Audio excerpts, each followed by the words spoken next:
Bago po natin pag-aralan ng salita ng Diyos, tayo muna'y manalangin.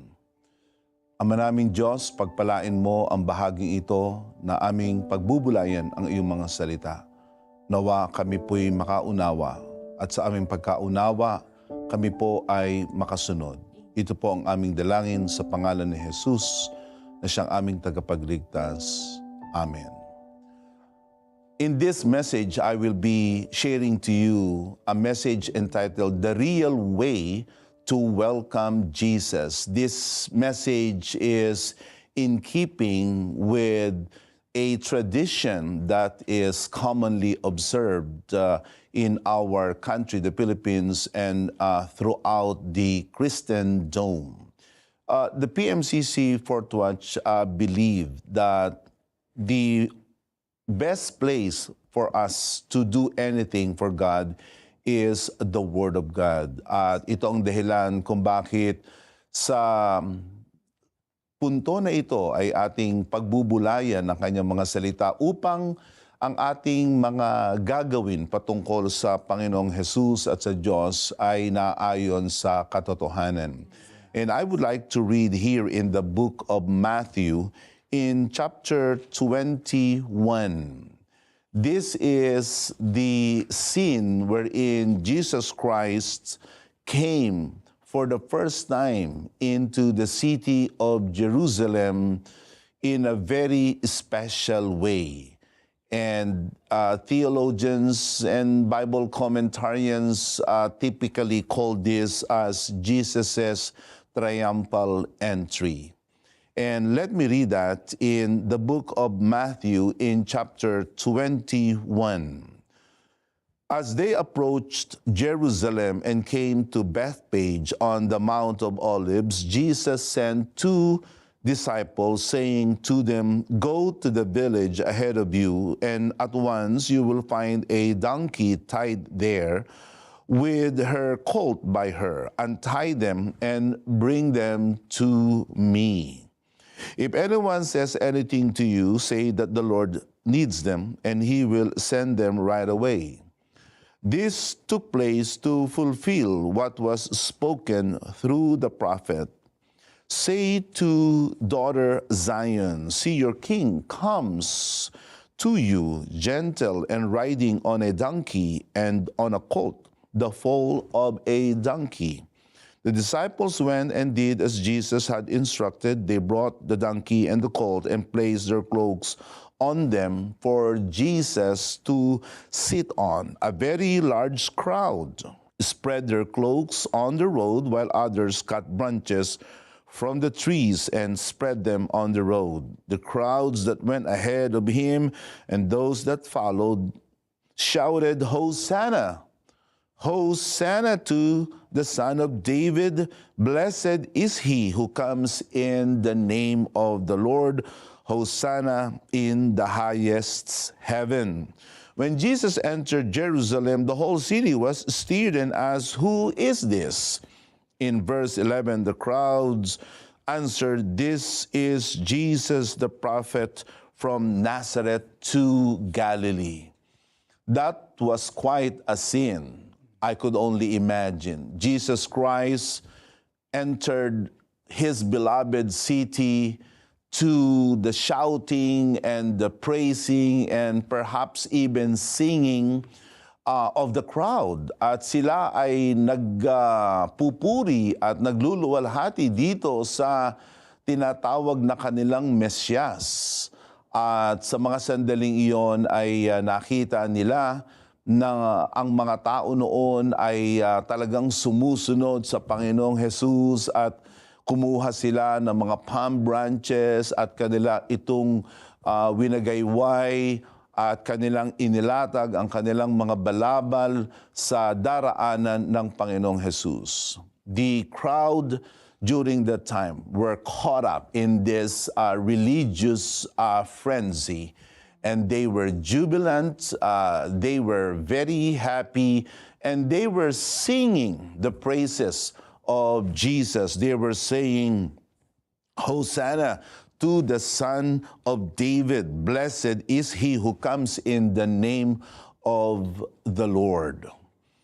During this time, the crowd, the throng that went before and after Jesus was actually composed of his sympathizers, those who have been blessed by his ministry and those who have witnessed the signs and wonders and miracles of our Savior. And at the same time, he was actually surrounded by his growing number of disciples. But one thing we can say about Jesus was this, that Jesus Christ didn't really bask in the attention of people. He appreciated that, especially those coming from his disciples, but Jesus Christ didn't really bask, and he didn't really embrace the adulation and the adoration of the people.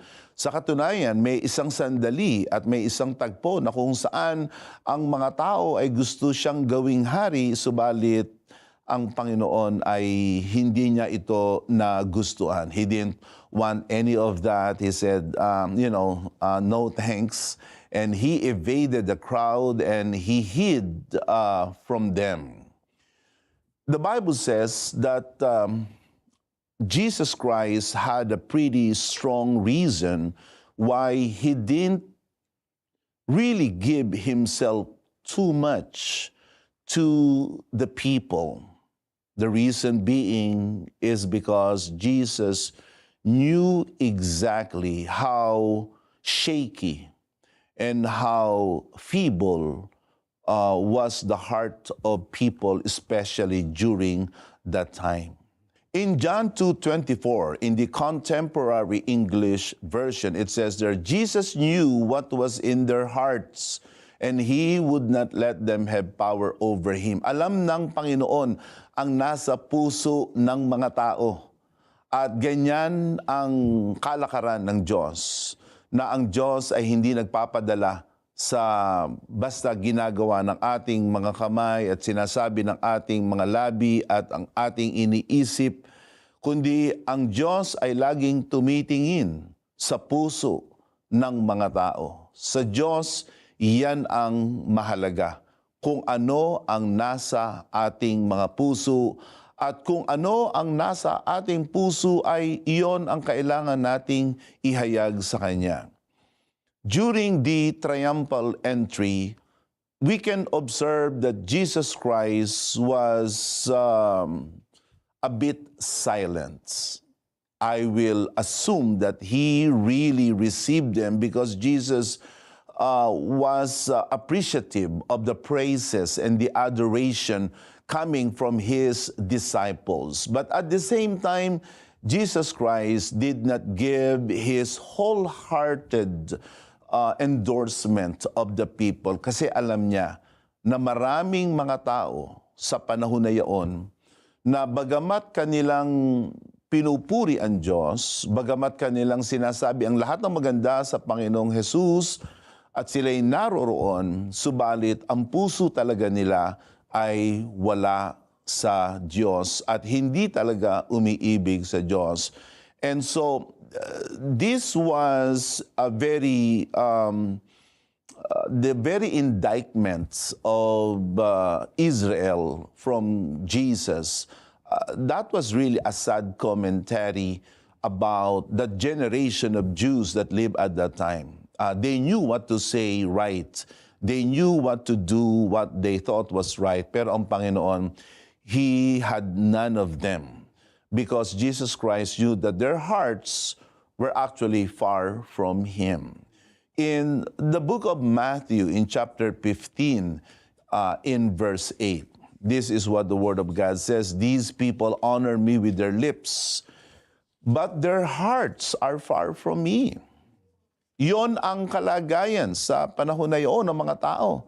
Na ang mga tao noon ay nagpupuri, nagluluwalhati, subalit kung titingnan ng Panginoon ang kanilang puso at kanyang minasdan ang kanilang mga puso, kanyang napansin na ang kanilang puso ay hiwalay sa Diyos. At ang kanilang puso ay hindi talaga nagpapasa ilalim sa kalooban ng ating Panginoon. Sa katunayan, when Christ entered the city of Jerusalem and saw the real condition of their hearts, Jesus Christ was troubled, and Jesus was actually led to tears. Because for one, the temple at the time was actually being misused, and it was also abused. And so what Jesus did was cleanse the temple of these people and things that were not really, consonant with the will of God. They were doing all kinds of sacrilegious activities. Instead of praying, they were selling. Instead of worshiping, they were engaging in all kinds of fraudulent activities. Kaya ang tawag sa kanila ng Panginoong Jesus ay mga magnanakaw. Sabi niya, Papa, how could you turn my father's house into a den of thieves? Don't you know that my father's house is meant to be a house of prayer?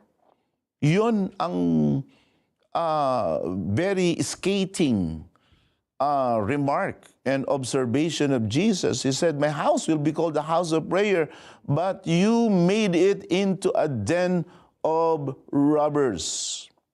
And here in the book of Luke, in chapter 19, sinasabi dito ni Dr. Luke na nung ang Panginoong Jesus ay pumasok sa siyudad na ito ng Jerusalem, siya'y umiyak. There are only two occasions that Jesus Christ cried. The first time was when he learned the death of his friend Lazarus, the brother of Mary and Martha.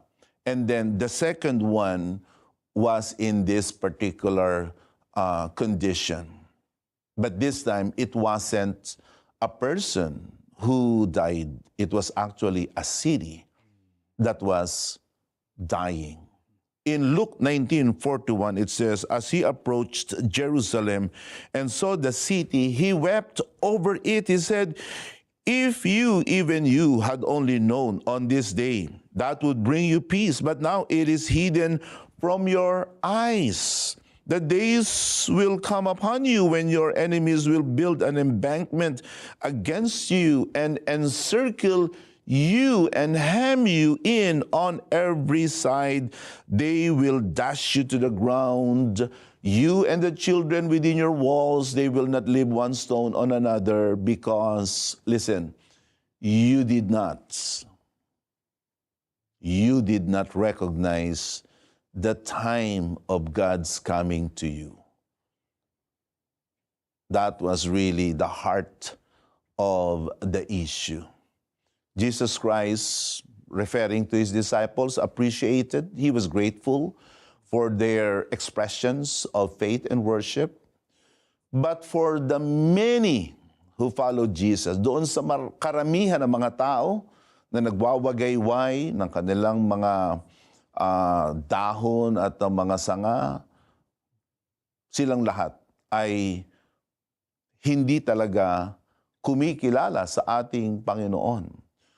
When you look at the surface of this scenario, it seemed that the generation of the Jews at that time knew who Jesus was. But the disturbing truth is this: they didn't. Mismo na ang Panginoon nagsabi na, you did not recognize the time of God's coming to you. And so Jesus wept. Umiyak, tumangis ang Panginoong Jesus at ang sabi niya, oh Jerusalem, Jerusalem, kung alam niyo lang ang magdadala sa inyo ng kapayapaan, subalit ito ay ngayon ay natatakpan sa inyo at darating ang inyong mga kaaway at kayo ay kanilang wawasakin. Ang dahilan ay sapagkat hindi ninyo kinilala ang pagdating ng ating Panginoong Jesus. We must understand this, that if ever there is a season in our lives that we are breaking down, that we are being overwhelmed, and that we are being overrun by anything and anybody that is evil, is because we fail to recognize God and His coming to us.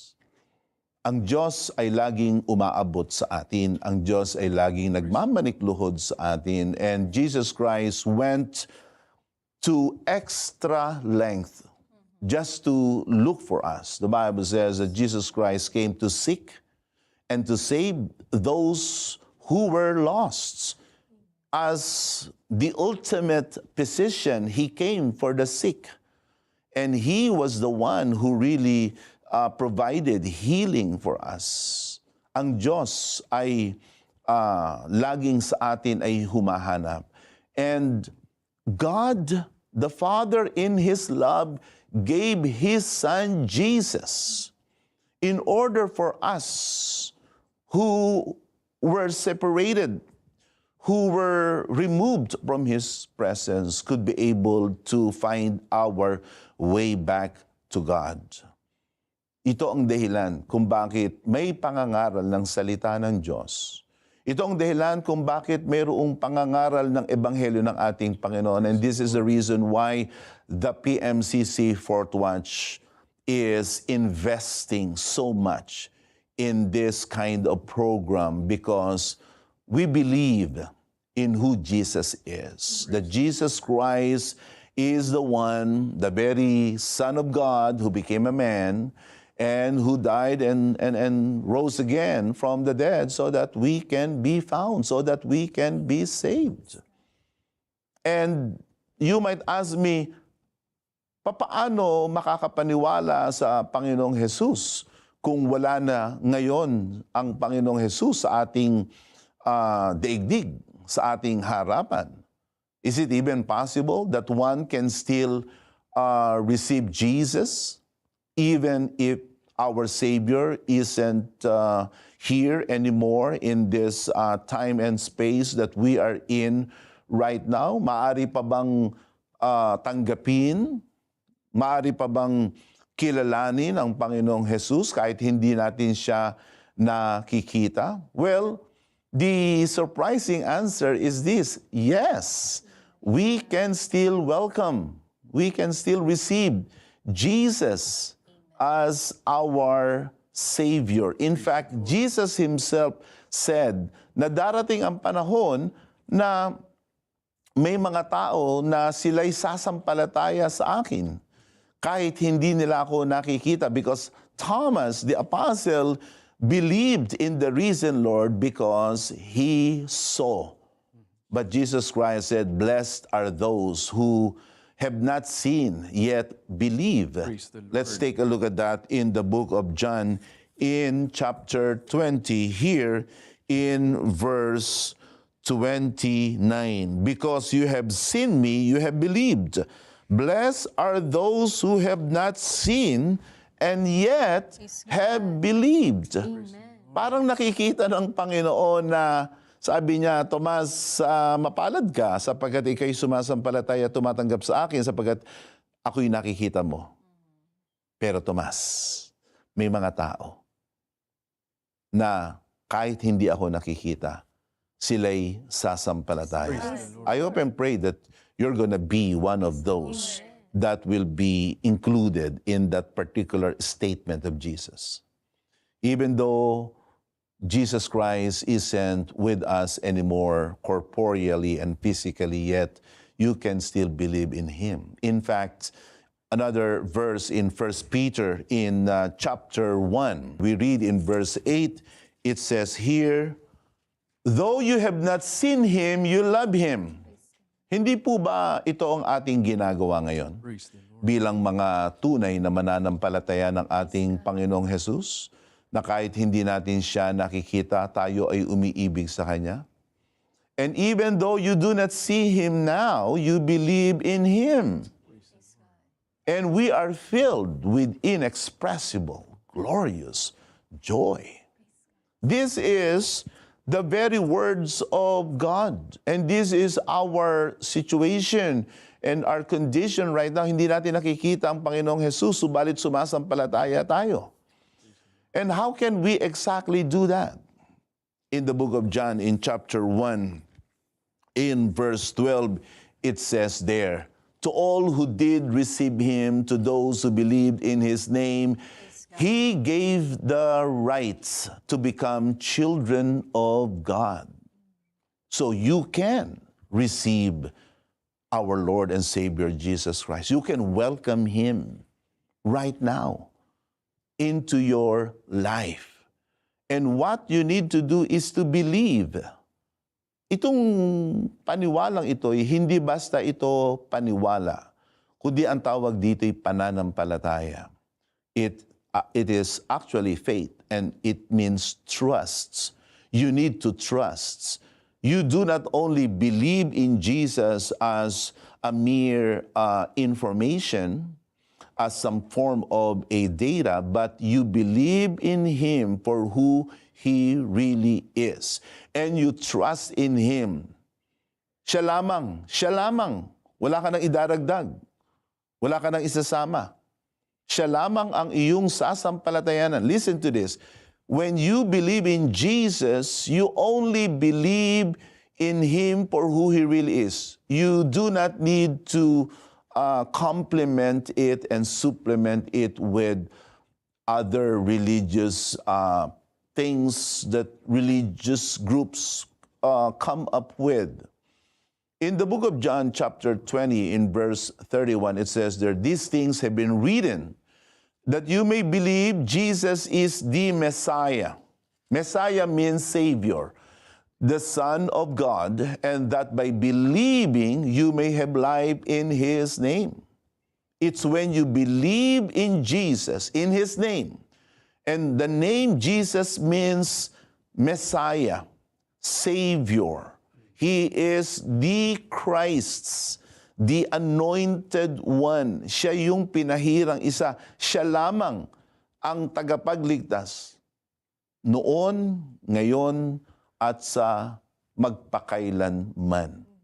When you believe in Jesus, you've got to believe in him in your heart. You confess him in your mouth. In the book of Romans, in chapter 10, in verse 8, it says there, but what does it say? The word is near you. It's in your mouth. It's in your heart. That is the message concerning the faith we proclaim. In verse 9, we will continue reading. If you declare with your mouth, Jesus is Lord, believe in your heart, God raised him from the dead, you will be saved. Praise the Lord. And that's how we welcome Jesus right now. You don't need to do anything traditionally. Okay? Karaniwan, ang problema sa mga tradisyon ng tao ay it somehow pulls us away from the reality, from the truth. And this is not the first time we've seen this kind of things. It's been happening since day one. But what we need to do is to believe in what the Word of God says. Kaya ang sabi, these things have been written. The Bible, all 66 books, the gospel of Jesus Christ, is all about him and all that he had done for you and for me. If you will receive Jesus as Jesus is taught from the scriptures by the sent ones of God, then you will be saved. And after you have put your faith in him, be washed in baptism and repent from your sins, and you will be saved from your sins. In the book of Acts, in chapter 2, in verse 38, ganito po ang sabi ng banal na kasulatan, magsisi at magpabautismo. Maliwanag po, magsisisi, tatalikod ka sa iyong mga kasalanan, at ikaw ay magpapahugas sa iyong mga kasalanan. You must repent and you must be baptized in the name of Jesus for the forgiveness of your sins. And you will receive the gift of the Holy Spirit. Right now, you can do that. If you are one who would like to receive Jesus, welcome Jesus for who He really is. Kung sino ba talaga ang Panginoong Jesus.